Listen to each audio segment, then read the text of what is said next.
welcome to the 15-minute book club. This is the show where an author gets 15 minutes to hammer you as to why you need their new book in your life. And then with a minute to go, we hammer them with something terrible that some idiot has said on the internet, and they get to refute it and swat it away. If you're a Patreon subscriber, you then get 15 minutes more where we go behind the scenes about writing the book. But today, our lovely author had to cancel. So Matt and I have been thinking about something we wanted to trial to use now and again for your amusement. So a great past this week. We lost Len Deighton, who was fantastic British author, and we thought we would mark his passing. So Matt is going to try and tell me he's got 15 minutes to talk to me about one of his favorite books of all time. Matt, what book are you going to try and sell me, and why? Well, I think I'm going to stay on brand for this one because the book we are going to be doing is, of course, Len Deighton's Bomber, which is arguably one of the best books about bomber, sort of novels about Bomber Command. He says, waving it around there. There's my lovely first edition, ladies and gentlemen. Do you know what I love about this? This is the easiest sell in the world. Is this not about a Lancaster crew? It is. I'm sitting like a foot away from my great uncle's Lancaster medals and Bomber Command class, and I feel like this is going to be the easiest sell in the world. But we're going to do this because I have not read this book. We will talk in extra time about the one I have read and the one that's, I think, more famous to general readers, which is SSGB, and we'll talk alternate history. But for the purposes of this, you've got 15 minutes to convince me and our dear listeners why we need to read Bomber. Like, hilariously, you're going to time yourself. We're going to make such a mess What of could this. possibly go wrong? Okay. Well, whenever you're ready. Okay. Well, my time starts now. Okay, go for it. Okay, so Bomber, and we've mentioned Lancasters. What's the premise? So the premise is this is one raid on a town in Germany. And the idea is he follows multiple viewpoints on this raid. So he's picked a date that doesn't exist. So it's not an actual day. It's a squadron that doesn't exist. And it is a little town called Krefeld, which may or may not exist because people have been trying to piece it all together. But the whole idea is what we do is we follow 24 hours in the lives of a particular bomber crew called Creaking Door, and also the inhabitants of the town. And what is interesting is Deighton then basically jumps back and forth between viewpoints. So we have the crew waking up in one of the crew's family's house. They're all having breakfast, getting ready to go. Family of academics. And then you have the class elements coming in. Their flight leads there as well. He's a bit of a penis. So you have Deighton playing British stereotypes on one side. And then when he cuts to the German side, he has an array of different characters, all of whom have specific jobs within the town, but also through the stratas of the Nazi hierarchy of your standard 1943, I think that he sets this one. Yes, June the 31st, 1943. So a day that doesn't exist. So what we see is the build-up of a squadron getting ready to go on a raid, the individual crew members getting ready, and likewise, this little German town that has no factories, it's got a hospital full of people in it. It is just a town of no importance to either Bomber Command or anybody else except the people who live there. And then what plays out is a series of happenstance that means that Krefeld inadvertently becomes the target. And we see not only what happens on board the Lancasters, but also what happens on the night fighters going up against them and the townsfolk as they rush to try to cope with thousands of tons of bombs being dropped on them. So the whole thing is one day, isn't it? yeah. So it's almost like real time. Yes. So, and that's what Radio 4 did when they did their adaptation. So they broke the book up into sort of vignettes of about 20 minutes each time and then played it throughout the day. So my dad and I just basically cancelled our Saturday afternoons just so we could tune in and listen to it. And to plug my other show, I have interviewed the crew and one of the cast members, a la the old History Hack Sharp reunion style, on the Chaos then. aviation. Yeah, it was really, really good fun. And we couldn't get Sam West, which was a shame. And Tom Baker sent his best to say he couldn't. But them describing how they made it was amazing, because they did have to alter some of the running bits of the book. But that idea of this is one day in the life of one Lancaster and one town. So that is the premise of the book. I think so. Obviously, I've been hunting around looking for our Mr. Gammon question, which is it's just he's an arse. But that will come up in a minute. But one thing that keeps coming up with the people that don't like it. Am I right in thinking this is a slow burn of a book? With a lot of like, because the build up. Obviously, if they're starting with breakfast, is it a night raid? Yes. Yeah, So why does it need to be quick? A day is a day. yeah. We all know some days go quicker, some days go slower. And what we have here is basically just following the mundane aspects of life during the Second World War. So in the town, you have the firemen getting ready in case there's something. You have um, the equivalent of the ARP guys getting ready. You have people coming into town as well. So there's a couple SS guys passing through as well, who are the nefarious bad guys. And then you have the local his name's gone straight out of my head, so I'm going to check my notes. You have the sort of local old boy who's decorated First World War ace who now runs one of the radar stations, who's fallen in love with his housekeeper. So it follows the housekeeper doing her daily rounds, looking after his son. And August Bach, that's his name, Overlord August Bach. End of the course, his his I can't remember her name. So this is why this show is so hard, ladies and gentlemen, because I've read this book so many times and it's all sort of gone piling out of my head. Anna Luisa, that's it. There we go.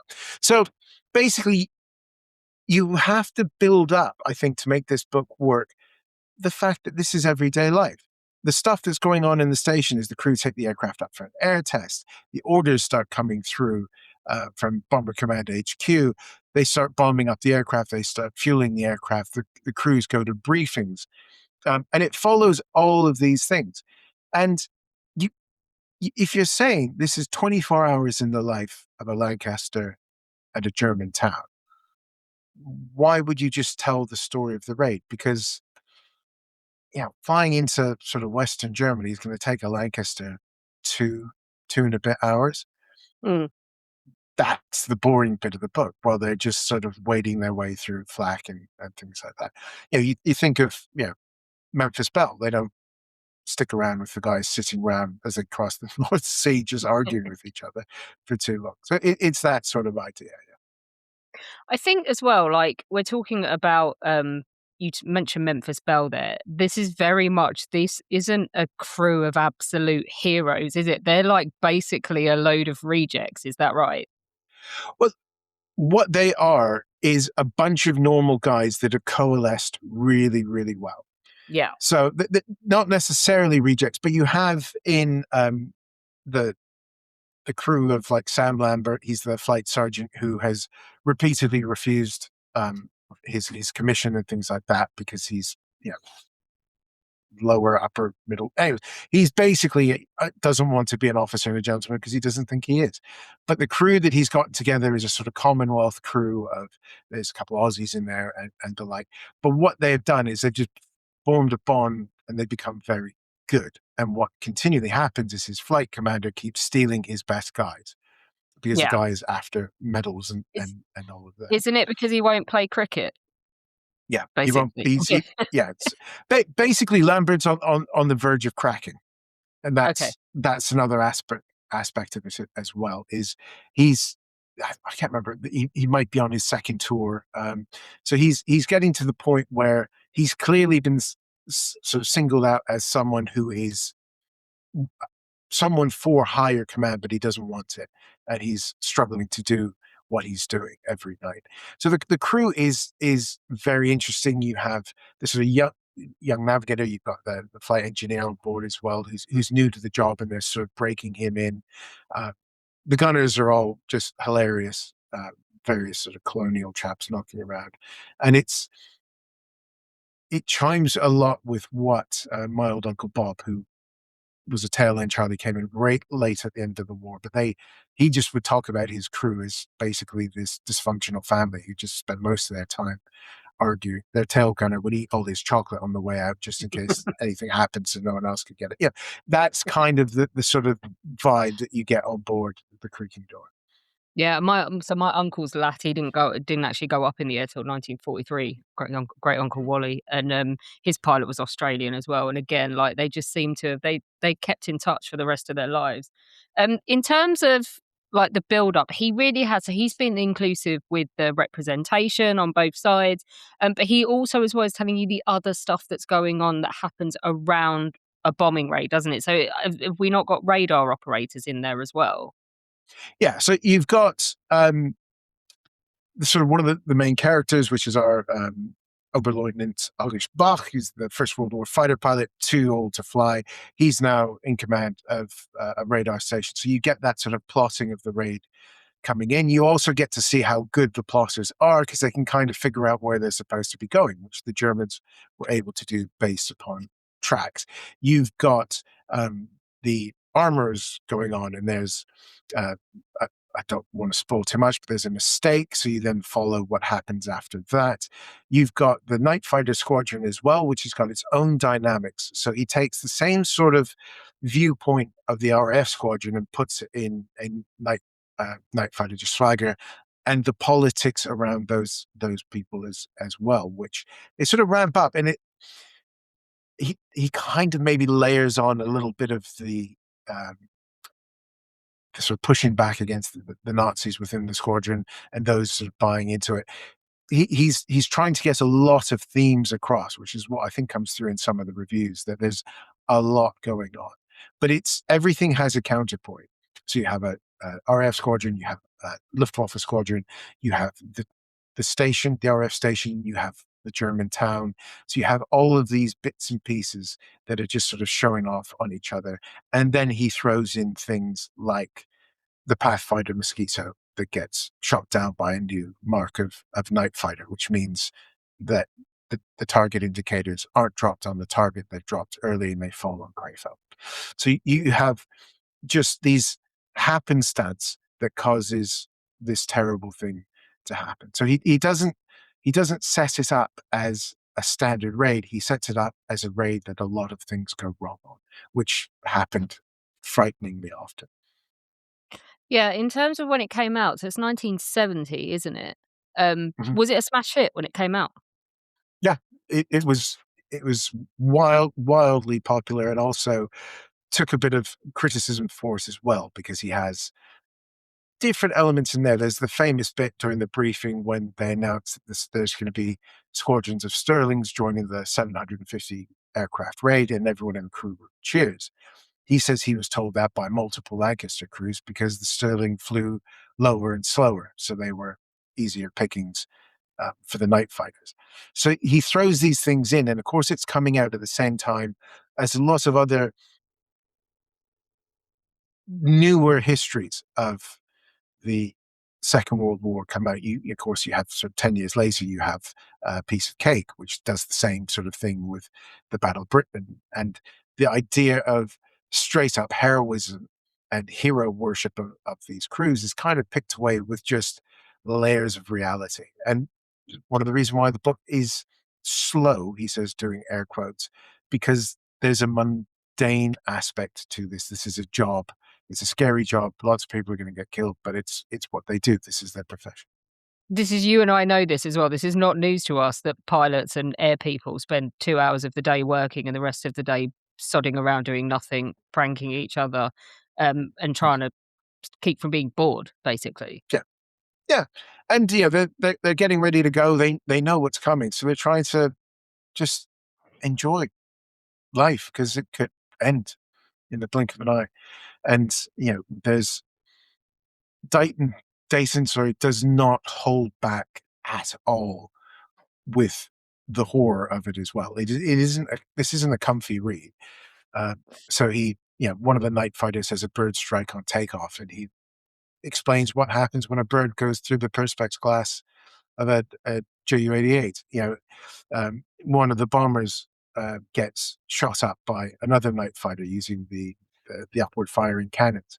So he slows time down to show what would happen to a Lancaster as it's getting shredded by 220 millimeter cannons firing up through the bomb bay. So as the aircraft works its way forward through the fuselage from the tail gunner, he explains what happens when a 20 millimeter shell hits a person, and it's not exactly pleasant.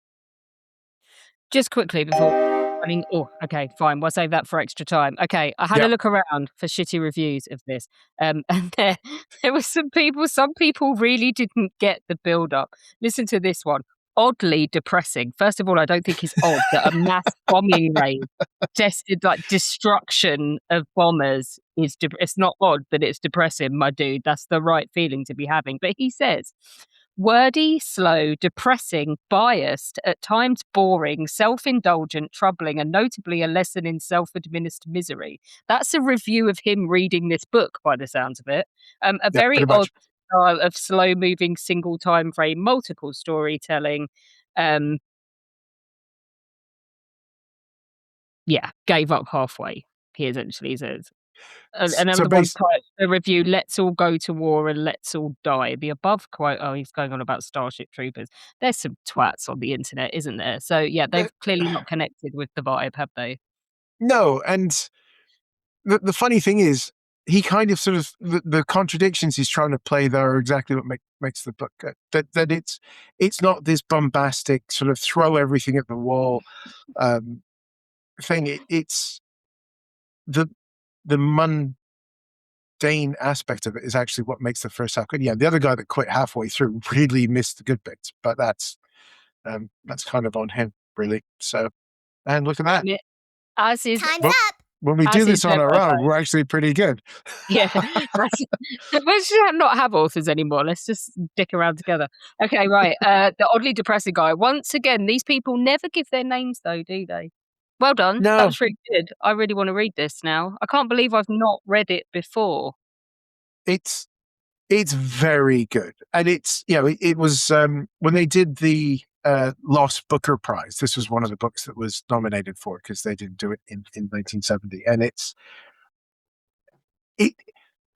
it's a very 1970s novel. And if you've read sort of Deighton's other books, like the Harry Palmer, the Chris Farr books, is that sort of clip, sort of sharp sentence structure is very similar to that as well. But there is a scene in it when the hospital gets hit, Mm, which haunts me now, and yeah, only was made worse by the BBC adaptation.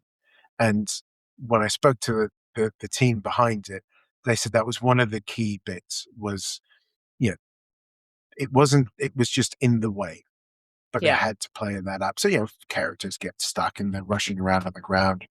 Uh, Bach doesn't know what's going on at home, but there's a twist at the end when it comes to Anna Luisa and things. He makes his characters very modern, and I think that it makes the book better for it. And when I mean modern, I don't mean he's ahistorical with it.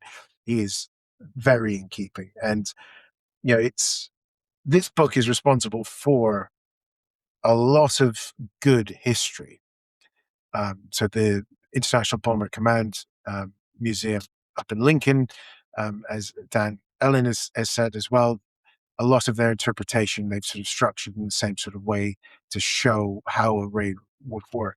So, you know, the impact of this book is still being felt today with the history that's being written. So, if you haven't finished the second half of it, dear second reviewer who was being a bit snarky, try it or go back listen to and finish the book, yeah idiot. yeah or listen Cool. to the Okay. adaptation and realize how great it is. We will talk more about I wanna talk about the fact that Dayton didn't serve, whether that hindered him, whether it opened him up to more criticism, timing, research, who he spoke to. We're gonna talk about all of that, and we're gonna talk about SSGB, fake history, man in a high castle as well. So yeah, stay tuned. Lovely Patreon people for that. Everybody else, ladies and gentlemen, we give you Mr. Len Deighton, who passed away this week in Guernsey at the age of 97, I believe. Good innings. Thank Really good kind innings. sir. Thank you for it all, Len.